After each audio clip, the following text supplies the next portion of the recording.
Good morning students of BA BSc BCom first semester students. उसके पहले हमने objective questions देखे थे। आज हम एक टॉपिक है जिसको हम थोड़ा सा फोकस करेंगे और देखेंगे माँ व बच्चों के लिए पोषण की आवश्यकता। तो इसमें थ्योरेटिकल पॉइंट देखेंगे जिससे ऑब्जेक्टिव बनेगा। तो जो टॉपिक हमारा है वो क्या है, माँ व बच्चों के लिए पोषण की आवश्यकता। इसमें हम क्या क्या देखेंगे, इसकी ज़रूरतें क्यों हैं, पोषण की आवश्यकता, कितना पोषण है ज़रूरी। तो एक एक टॉपिक बहुत इंपॉर्टेंट है, पूरा आप वीडियोस को देखेंगे ताकि अच्छी तरह से समझ सकें। हल्के में नहीं लेंगे। 75 में 30 मार्क्स आता है। ऑब्जेक्टिव है, थ्योरेटिकल भी नहीं है कि आप कुछ भी लिखेंगे तो पास हो जाएंगे। एग्जैक्ट सही होगा, कंप्यूटर से कॉपी चेक होती है। अगर एग्जैक्ट एक नंबर का सही किया तो 1 नंबर मिलेगा, नहीं तो आपको 0 नंबर मिलेगा। ठीक है, डराने की बात नहीं, एकदम हकीकत बात है। इसके बाद हम देखेंगे पोषण सुरक्षा पर राज्य की संवैधानिक बाध्यताएं, मतलब कि ये गवर्नमेंट्स की क्या पॉलिसी है। कुपोषण क्यों है भाई, कुपोषण आखिर होने की वजह क्या क्या है।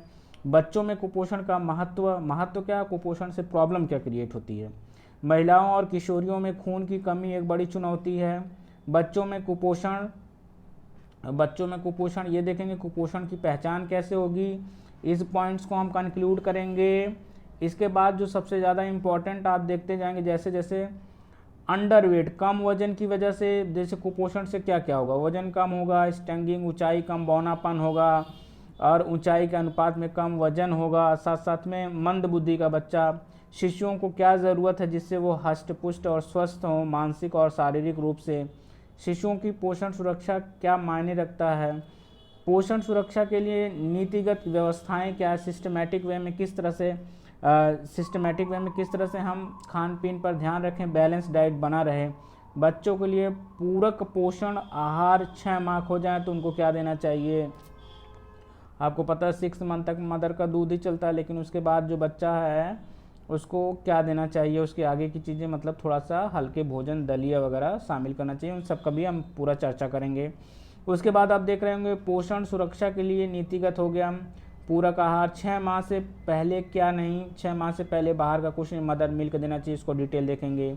ऊपरी आहार दें तो क्या दें, अब ये नहीं छोटा बच्चा तो उसके मुंह पे एक नमक डाल दिया, मिर्चा खिला दिया, छाला पड़ जाएगा, एग्जॉस्मोसिस, ब्लड रिलीज होगा। इसलिए चटामन जो है वो 6 महीने के बाद होता है, उसके पहले उसको तीखी चीज़ें, नमक चीज़ें, ये सारी चीज़ें बच्चों को नहीं दिया जाता। बहुत सेंसिटिव होता है, पूरा बच्चे का ब्लीडिंग हो सकती है माउथ से नमक की वजह से। ठीक है, इसलिए इन सब चीज़ों को ध्यान रखना चाहिए। प्यार दुलार में ये नहीं कि कोई भी चीज़ बच्चे को खिला दे। ठीक है, बच्चे को खाना देने की मात्रा 7 माह में 8 से 9, 9 से कितना, 12 महीने से 5 वर्ष तक किस तरह देना चाहिए। सबसे कॉमन एक बीमारी अनीमिया, इसके लक्षण अनीमिया के। फिर हम देखेंगे कि इसके बाद किशोरावस्था में अनीमिया पे दुष्प्रभाव जो एनीमिया उसके। इसके बाद आयरन की कमी, ध्यान देने योग्य बातें, स्तनपान के अलावा क्या देना चाहिए, ब्रेस्ट फीडिंग के अलावा और क्या देना चाहिए।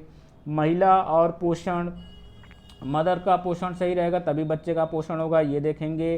क्यों चाहिए हमें ज़्यादा पोषक तत्व, ये भी देखेंगे। महिलाओं के लिए आवश्यक खाद्य पदार्थ, महिलाओं को किस टाइप का भोजन देना चाहिए। कुपोषण को दूर करने के लिए सामुदायिक पहलों को बढ़ावा, सामुदायिक केंद्र हैं। ये सारे बिंदुओं को हम एक एक करके इंक्लूड करेंगे। न्यून पोषण, मातृत्व मृत्यु दर, मदर्स मृत्यु दर देखेंगे कि जन्म के समय कैसे मदर्स की, बहुत सारे लोग होते हैं जिनका मृत्यु दर रेट देखेंगे, जिसमें मदर्स की बच्चे के जन्म देते टाइम बहुत से माताओं की डेथ हो जाती है। शिशु और बाल शिशु मृत्यु दर, बच्चों की मृत्यु दर कितना है। पर्याप्त भोजन और भोजन देखभाल, कुपोषण और खराब स्वास्थ्य नियंत्रण चक्र, कुपोषण की समस्या से निपटने के लिए रणनीति। ये सारे बिंदुओं को हम एक एक करके देखेंगे और समझेंगे। वीडियो थोड़ा लंबी ज़रूर होगी, लेकिन इससे आपका ज़्यादातर प्रॉब्लम क्या हो जाएगा, सॉल्व हो जाएगा। ठीक है, नाउ हम इसी के साथ साथ में आगे बढ़ेंगे। Just 1 minute. हाँ, तो उन सब बातों पर एक एक करके देखेंगे। देखिए, ये इम्पॉर्टेंट इसलिए भी हो जाता है स्टूडेंट्स, क्योंकि ये एक साइलेंट किलर जैसा कुपोषण है। लोग समझ नहीं पाते हैं और सही स्वास्थ्य ना होने की वजह से धीरे धीरे लोग कमज़ोर होते हैं और कमज़ोर होने के साथ साथ उनकी क्या हो जाती है, डेथ हो जाती है।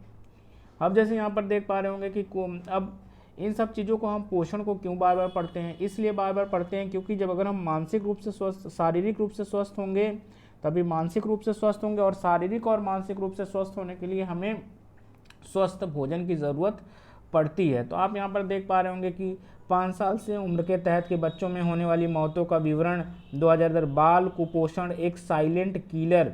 कुपोषण सब बचपन से ही होने वाली मौतों में लगभग जुड़ा हुआ है। तो एक तरह से देख पा रहे हैं बाल कुपोषण के बहुत एक बड़ी चीज़ें हैं जो कि एक साइलेंट किलर है। किसकी वजह से हो जा रही है? भूखमरी की वजह से, सही भोजन ना मिलने की वजह से। देखिए लिखा हुआ है लगभग चावल, मक्का, गेहूं, चीनी जैसी बुनियादी चीज़ें जो ज़रूरी बेसिक नीड्स हैं वो मिल नहीं पा रही है, जिसकी वजह से एक कुपोषित बच्चे की स्कूली शिक्षा सबसे बाहर निकलने की संभावना कम होती है। एक कुपोषित बच्चे को स्कूली शिक्षा का सबसे बाहर निकालने की बीमारी से लड़ने के लिए अब बच्चा जब सही तरीके से नहीं रहेगा तो शिक्षा कहाँ से ग्रहण कर पाएगा। अब जरा देखिए यहाँ पर संभावित प्रभाव 8 लाख लोगों की मृत्यु दर पर रोकने के लिए किया गया उम्र 2 साल से। अब इसको आप डिटेल स्टडी कर लीजिएगा, लेकिन ये डेटा जरूर ध्यान रखिएगा, ठीक है। फिर 2013 में देखा गया कितना मौत हो रही बच्चों की कुपोषण की वजह से। यहाँ पर देखिए लिखा हुआ है कि अब क्या लिखा हुआ ब्रिटेन। अब यहाँ पर जरा देखिएगा ब्रिटेन मिलेनियम पल्टन सर्वेक्षण, एक सर्वेक्षण हुआ जिसमें पाया गया कि 53% कमी व श्वसन तंत्र के संक्रमण से 27 की कर रहे हैं। तो मतलब कि इतना परसेंट अब धीरे धीरे कमी आ रही है, ज़्यादातर जागरूकता फैलाने की वजह से। लेकिन फिर भी ऐसे देश जो गरीबी रेखा से नीचे हैं या विकासशील या अविकसित देश हैं या विकासशील जैसे भारत देशों में भी ये एक बहुत महत्वपूर्ण चीज़ें हैं, क्योंकि यहाँ पर भी मृत्यु रेट काफ़ी ठीक ठाक है कुपोषण की वजह से। अब जरा देखेंगे पोषण की आवश्यकता, जिसको डिटेल पढ़ना होगा वो अपना एक एक लाइन देख लेगा, हम इंपॉर्टेंट चीज़ें चर्चा कर देते हैं।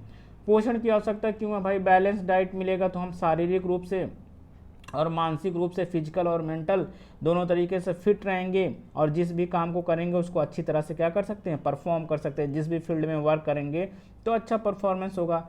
कितना पोषण है जरूरी? अब यहाँ पर देखोगे मेन चीज़ें हैं पर व्यक्ति 2400 कैलोरी। अब ये ऑब्जेक्टिव क्वेश्चन यहाँ से बन जाएगा। और शारीरिक श्रम करने वाले लोगों को लिए 2100 कैलोरी पोषण जरूरी। अब जरा देखोगे भारी काम करने वाले के लिए 24 कैलोरी, जिसको शारीरिक मान लो दिन भर कुछ कुदाड़ फावड़ा या खेती बाड़ी का काम कर रहा है, नहीं तो नॉर्मल काम करने के लिए 21 कैलोरी की ज़रूरत है, जिसमें क्या क्या सम्मिलित हो? कार्बोहाइड्रेट हो, प्रोटीन हो, फैट हो, विटामिन्स एंड मिनरल्स हो, ये सब चीज़ें लिखा हुआ है। पोषण सुरक्षा पर राज्य की संवैधानिक बाध्यताएं। संवैधानिक का मतलब कॉन्स्टिट्यूशनल रूल, जो कि सरकार का क्या इस पर दायित्व है। अब हमारे कॉन्स्टिट्यूशन में, अब जो कॉन्स्टिट्यूशन की बुक होती है, ठीक है, उसमें लिखा हुआ अनुच्छेद 21 में कि हर व्यक्ति को एक सुनिश्चित रूप से क्या मिलना चाहिए? भोजन मिलना चाहिए, जिससे भोजन का अधिकार है, हर व्यक्ति को भोजन मिले, ये अधिकार है। इसीलिए जो मेन अभी भी इस टाइम चल रहा है, फ्री में अनाज वगैरह मिल ही रहा है, समझ ही रहे हैं आप लोग। साथ साथ में मिड डे मील योजना भी गवर्नमेंट चलाती है कि जिन बच्चों के फैमिली में फूड और संतुलित आहार ना मिल पाए, 7 दिन में 7 तरीके के मीनू में मिलता है प्राइमरी स्कूलों में।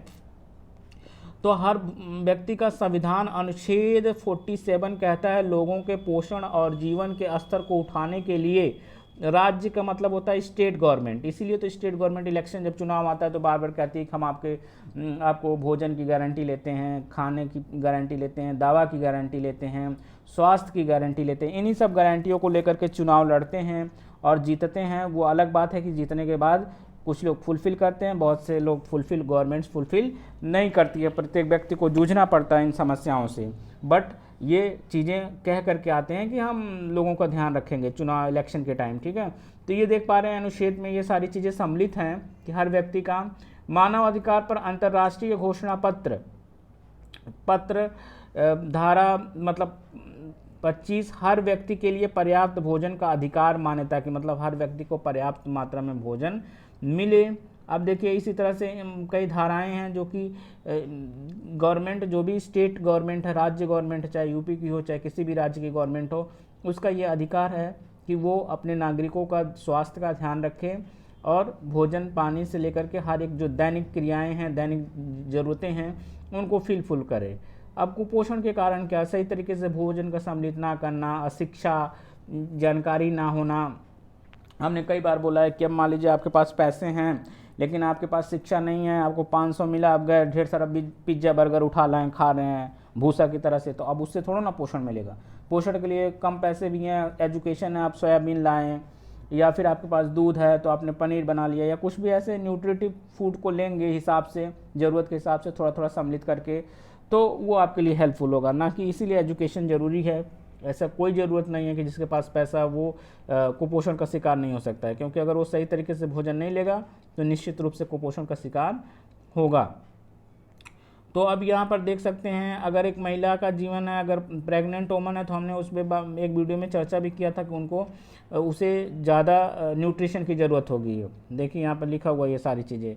बच्चे के जीवन 2 वर्ष पहले कुपोषण का शिकार, बच्चे के शारीरिक मानसिक, अगर महिला प्रेग्नेंट वोमन है उसको डाइट सही तरीके से नहीं मिलेगा तो बच्चे पर भी उसका प्रभाव पड़ सकता है। ठीक है, अब इस तरह से आप यहाँ पे जिसको ज़्यादा ज़रूरत होगी वो देखता रहेगा। आप सही तरीके से डाइजेशन है, या बचपन में हृदय रोग हो सकता है, अन्य रोग मधुमेह का कारण बन सकता है, तो ये सारी चीज़ें हैं, HIV जैसे पुराने रोगों को। फिर नेक्स्ट हम देखेंगे बच्चों में पोषण का महत्व। भाई चाहे बड़े हों चाहे बच्चों हों, अब दोनों लोगों के लिए पोषण का महत्व बराबर ही है। बच्चे में थोड़ा हर चीज़ों की ज़्यादा ज़रूरत पड़ेगी क्योंकि वो उसकी ग्रोथ होती रहती है, तो इसलिए जब बच्चा ग्रोथ करता रहता है तो उसे एनर्जी की ज़्यादा ज़रूरत पड़ेगी, इसलिए बच्चे ज़्यादा खाते हैं रहते हैं। ठीक है, अब ज़रा देखोगे महिलाओं और किशोरियों में खून की कमी बड़ी चुनौती है, इसको भी आप स्टडी कर लेंगे। यहाँ पे चीज़ें दिया हुआ है 75% से लेकर के 79% तक। फिर ये इतना अगर आप कर लेंगे तो दूसरा कोई ज़रूरत नहीं है पढ़ने का। ठीक है, अब नेक्स्ट देखेंगे बच्चों में कुपोषण। देश में बच्चों की आधी आबादी कुपोषण का शिकार है। अब ये बहुत बड़ा डेटा है, हमने एक दिन ऐसे पढ़ रहे थे ना, आप लोगों को लगता है हल्की बातें, 1/3 का मतलब 100 में 25 बच्चे ऐसे हैं जो किसी न किसी कारण से मानसिक या शारीरिक रूप से कुपोषित होने की वजह से कमज़ोर हैं। ठीक है, आप समझ सकते हैं 100 में 25 बच्चे, तो उनको समझने में, किसी भी कार्य को करने में वो स्लो काम करते हैं। कैसा काम करेंगे? दूसरों की तुलना में स्लो काम करेंगे। ठीक है, यहाँ पे पूरी तरह से लिखा हुआ कि देश की आधी आबादी कुपोषण का शिकार है। आधी को मतलब 50%। अब जो नहीं पढ़ा लिखा उसको क्या समझ में आएगा कि 50% लोग हैं जिनको सही तरीके से भोजन और न्यूट्रिशन नहीं मिल पा रहा है। 24% बच्चे गंभीर कुपोषण के शिकार हैं। 24% मतलब 1/3। 25 का मतलब 1/3।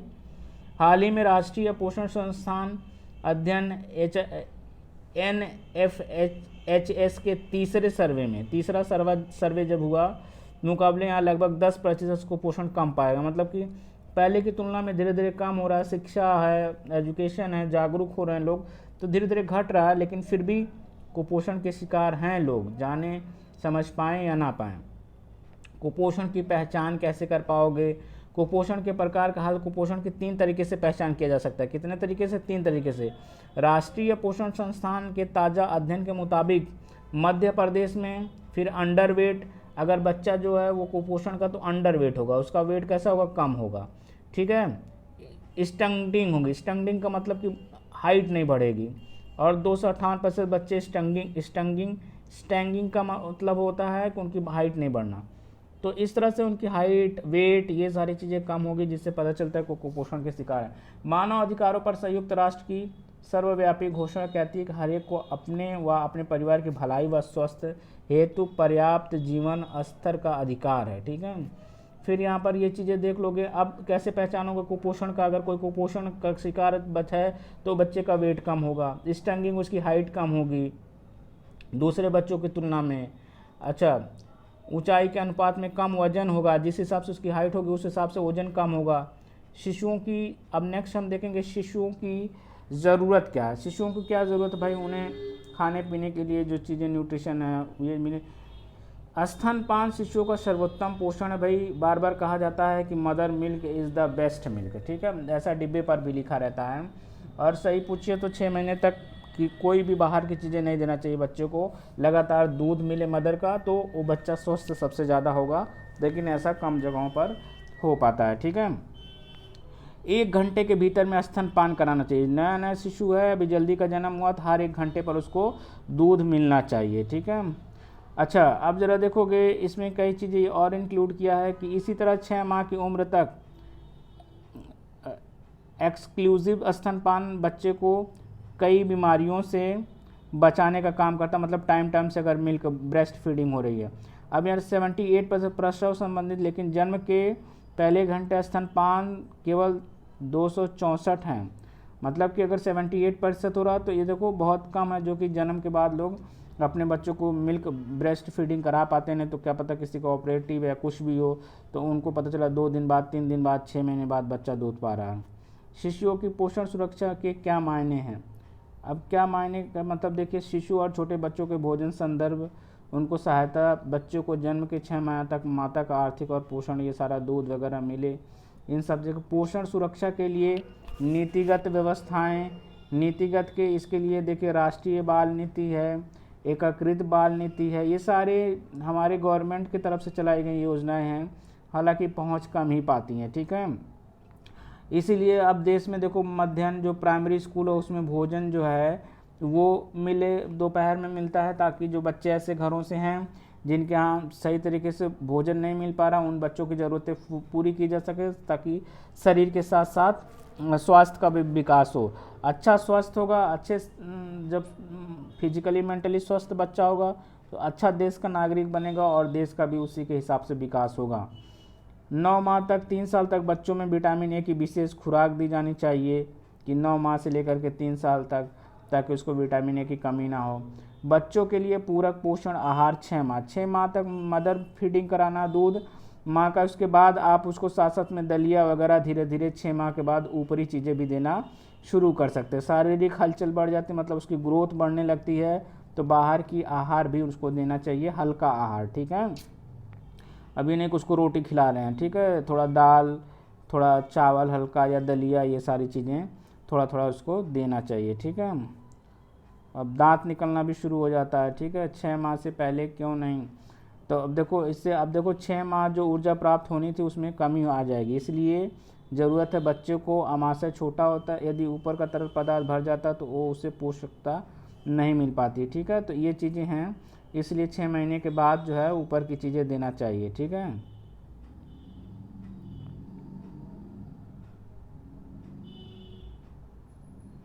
ऊपरी आहार क्यों भाई? उसको ज़रूरत है अधिक ऊर्जा की, बच्चा बढ़ रहा है तो हमको आवश्यकता है ऊर्जा की, इसलिए हम क्या देंगे? ऊपरी आहार देंगे।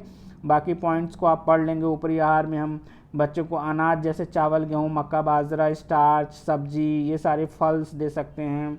1 चम्मच घी या तेल अवश्य मिलना चाहिए बच्चे को। आप ज़रा देखिए 7वें महीने में क्या क्या मिलना चाहिए, ये बहुत इंपॉर्टेंट टॉपिक चल रहा है, क्योंकि आप में दिया हुआ है कि हर एक बच्चा जैसे जैसे ग्रोथ कर रहा है उसको क्या क्या मिलना चाहिए।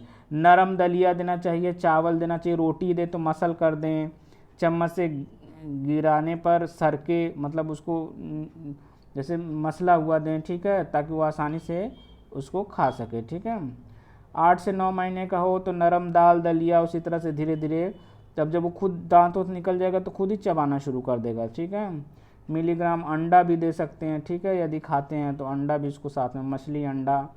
9 से 11 मास की अवधि तक, फिर उससे थोड़ा टफ, और ये देखिए यहाँ पे बढ़ाते जा रहा है, 250 मिलीग्राम होता जा रहा है। फिर 5 से 12 वर्ष तक 200 भरकर बच्चे को प्रत्येक भोजन देना चाहिए। ठीक है, वो सब कुछ खाने लगेगा 1 साल होते होते। ठीक है, 1 साल से लेकर के 5 साल तक ले। ठीक है, तो ये चीज़ें आप देखेंगे कि जैसे जैसे हो फिर धीरे धीरे उसको कोई दिक्कत नहीं। अनीमिया में क्या है? देखो, अनीमिया एक बीमारी है, नई रक्त कोशिकाओं के निर्माण हेतु जरूरी 1 या 1 से अधिक पोषक तत्वों की कमी से रक्त में हीमोग्लोबिन का स्तर सामान्य से कम हो जाता है, जिसको एनीमिया। अब इसमें क्या होता है कि हीमोग्लोबिन की मात्रा कम हो जाती है। किशोरी बालिकाओं में हीमोग्लोबिन का स्तर 1200 ml होने की अनीमिया कहलाता है। 12 ग्राम से घट जाए प्रति 100 ml तो उसको अनीमिया। अनीमिया के लक्षण, इसमें क्या क्या लक्षण होगा? पीड़ित व्यक्ति का, उसकी जीभ, आंखों और नाखूनों का रंग फीका दिखाई लगेगा, उसके पैरों में सूजन होने लगेगी, सांस फूलना, थकान जैसा, ये सारी कमजोरी। एनीमिया के कारण जरा देखो, मुख्यतः भोजन में आयरन और लौ की कमी, फेरस आयरन वगैरह की कमी होने की वजह से, जैसे साग वगैरह नहीं ले रहे हैं तो इस सब चीज़ों की वजह से हो सकती है। किशोरावस्था में एनीमिया के दुष्प्रभाव, तो आयरन की कमी से होने वाले एनीमिया के, ये सारी चीज़ें देख लेंगे यहाँ पर। और अनाज, किलो, दाल, ये क्या दिया हुआ है? काउंसलिंग फॉर मेडिकल रिसर्च 5 सदस्य का अगर परिवार है तो मानसिक ज़रूरत कितना कितना क्या क्या देना चाहिए। अगर 5 लोगों का परिवार है तो मदर फादर और बच्चे, मतलब कि 3 बच्चे और एक मदर फादर हैं तो उनको औसतन ये चार्ट कितना दाल चाहिए, कितना तेल चाहिए, इसका सब चार्ट यहाँ पर दिया हुआ है। ठीक है, 1 से 6 वर्ष का बच्चा हो, 7 से 12 वर्ष का बच्चा हो, बुज़ुर्ग हो, तो इसको कुल कितना आएगा। ठीक है, मोटे अनाज की पौष्टिकता यहाँ दिया हुआ है, चार्ट में देखेंगे। और इसके बाद ध्यान देने योग्य बातें, अब यहाँ पर देखो स्तनपान, एक बच्चा 9 महीने से शुरू, प्रतिदिन 2 से 3 गुना प्रति 3 से 4 बार खाने की ज़रूरतें 6 से 8 महीने की उम्र से, भूख पर निर्भर करता है। ठीक है, कि कितना भूख, ये सारी चीज़ें। विशेष चिकित्सक देखभाल, यहाँ पर चीज़ें दिखाया गया, अगर कुछ कमी है तो डॉक्टर से संपर्क करें। डॉक्टर कैल्शियम वगैरह और खाने की चीज़ों में जो कमी है उसका विटामिन्स की गोली वगैरह देगा, जिससे बच्चे का जो भी कम बेसी है वो पूर्ति हो सकेगी। और इसके बाद अब हमने कई बार बताया कि भाई प्रेगनेंसी के टाइम जो है वो फीमेल्स को ज़्यादा पोषक तत्व की ज़रूरत होगी और ज़्यादा उसका वेट भी इंक्रीज करेगा, तकरीबन 8 से 10 केजी। पिछले वीडियो में हमने डिस्कस किया था। महिलाओं के लिए आवश्यक खाद्य पदार्थ में पालक हो गया, टमाटर हो गया, अखरोट हो गया, अंजीर हो गया, ये सब चीज़ें उसमें इंक्लूड करना ज़रूरी होता है। और इसके साथ साथ में चुकंदर, मछली, अंडे, दूध, अंकुरित खाद्य पदार्थ को पोषण को दूर करने के लिए सामुदायिक पहलों को बढ़ावा, मतलब कि एक सामुदायिक केंद्र हैं। ठीक है, गांव-गांव में होते हैं जो कि अवेयर करते हैं समय समय पर। ठीक है, कुपोषण से कैसे दूर, इसको प्रसूता केंद्र भी लोग बोलते हैं गांव में, ये सामुदायिक केंद्र जहाँ पे प्रसूति या डिलीवरी वगैरह ये सब चीज़ों को कराने का उनका जिम्मा रहता है। और कुपोषण का गांव में जा जा के निरीक्षण करना कि किसी को किसी चीज़ की कमी ना हो। न्यून पोषण, मातृत्व मृत्यु दर, देखो ये भी एक बड़ी वजह है। लगभग 5 लाख महिलाओं में गर्भावस्था से जन्म से इसके अधिकांश मृत्यु देशों में होती है। मतलब इनमें से अधिकांश मृत्यु अधिकांश विकासशील देशों, मतलब यहाँ पर लिखा है ना विकासशील, हम लोग इंडिया विकासशील देश है, जो विकसित देश है वहाँ पे नहीं, जैसे अमेरिका हो गया, इंग्लैंड हो गया। हम लोगों की जगहों पर देखो प्रत्येक वर्ष लगभग इतने महिलाओं की मृत्यु गर्भावस्था व बच्चे के जन्म के टाइम। 5 लाख महिलाएं, 1 10 100,000 10, हाँ 5 लाख, 3 2 5, 5 लाख महिलाएं लगभग हर साल जो है उनकी मृत्यु हो जाती है। किसकी वजह से? प्रेगनेंसी की वजह से, बच्चे के जन्म के टाइम, बीच में, या किसी भी तरीके से। कैसे देशों में? जो विकासशील, जैसे भारत हो गया या फिर और जो भी विकासशील देश हैं। ठीक है, अब अविकसित में तो तुम लोग को पाकिस्तान आ जाता है। ठीक है, और विकसित देश में जो अमेरिका, फ्रांस, जर्मनी, ब्रिटेन, ये सब विकसित, वहाँ पे ऐसी कंडीशन नहीं है। तो ये सारी चीज़ें यहाँ देख रहे हैं। 5 लाख बहुत ज़्यादा मृत्यु दर है एक साल में शिशु को जन्म देते टाइम। जन्म के समय वजन कम का होना, अब पता चला कि हमने कई बार बोला कि जब भी प्रेगनेंसी रहेगी तो वजन बढ़ेगा। अब अगर किसी महिला का वजन कम है तो बच्चे का अगर वजन कम है तो भी मृत्यु हो सकती है। फीमेल अगर मदर का वजन कम है तो भी। शिशु और बाल मृत्यु दर यहाँ पर देखोगे, एक साल में 1000 पर कितने शिशुओं की डेथ हो जाती है, जिसको हम बोलते हैं शिशु या बाल मृत्यु दर जिसको बोलते हैं। ठीक है, तो 1000 पर देखो मृत्यु दर यहाँ पर लिया हुआ। भारत में शिशु मृत्यु दर 67.6% 100 जीवित जन्म में। ठीक है, तो मृत्यु दर यहाँ पर है कि अमेरिका में देखो ना के बराबर है, हमारे यहाँ बहुत ज़्यादा है, क्योंकि हम लोग विकासशील देश, हम लोग सही तरीके से ध्यान नहीं रख पाते हैं। इसके बाद देखिए अपर्याप्त भोजन और स्वास्थ्य का देखभाल, सही तरीके से इसको आप पढ़ लेंगे, जो भी दिक्कतें होंगी उसको समझ लेंगे। इसमें क्या दिया हुआ, समस्या बालक शिशु के मामले में, कुपोषण और ख़राब स्वास्थ्य नियंत्रण चक्र, कुपोषण की समस्या से निपटने के लिए रणनीति। ठीक है, रणनीति का मतलब हम समय समय से देख रेख और सही तरीके से भोजन लें। तो ये था सारी की सभी चीज़ें जो कि हम एक एक करके देखे हैं। ठीक है, तो इसी तरीके से हम ये बार बार बातें बता रहे हैं कि आप किस तरह से हम एक स्वस्थ तरीके से हैंडल कर सकते हैं, कुपोषण को दूर कर सकते हैं। ये सारी चीज़ें और सारी विधियां इसमें एक एक करके हमने क्या किया है, चर्चा किया है। और ये बहुत ज़रूरी है कि बैलेंस डाइट लिया जाए, उचित आहार लिया जाए, कब किसको कितना ज़रूरत है ये इसका ध्यान रखते हुए और उतनी ही मात्रा में लिया जाए ताकि अन्य तरह की बीमारियों से हम बच सकें, कुपोषण से बच सकें। ये था माँ के लिए और बच्चे के लिए किस तरह से भोजन लेना चाहिए, उसका हमने डिस्कस किया। और हम उम्मीद करते हैं कि इसमें से आपके कुछ क्वेश्चंस जो हैं वो एग्जामिनेशन में भी मिल सकते हैं। ठीक है, तो आपने भी देखिए, दूसरे बच्चों तक भी शेयर करिए और आप इसको एक बार डिटेल पढ़ लीजिएगा। हमने अपने हिसाब से बताया, आप थोड़ा एक बार जहाँ दिक्कत होगी उसको रीड कर लीजिएगा। Thanks for listening as well as watching the video. Have a nice day. Share to the other students.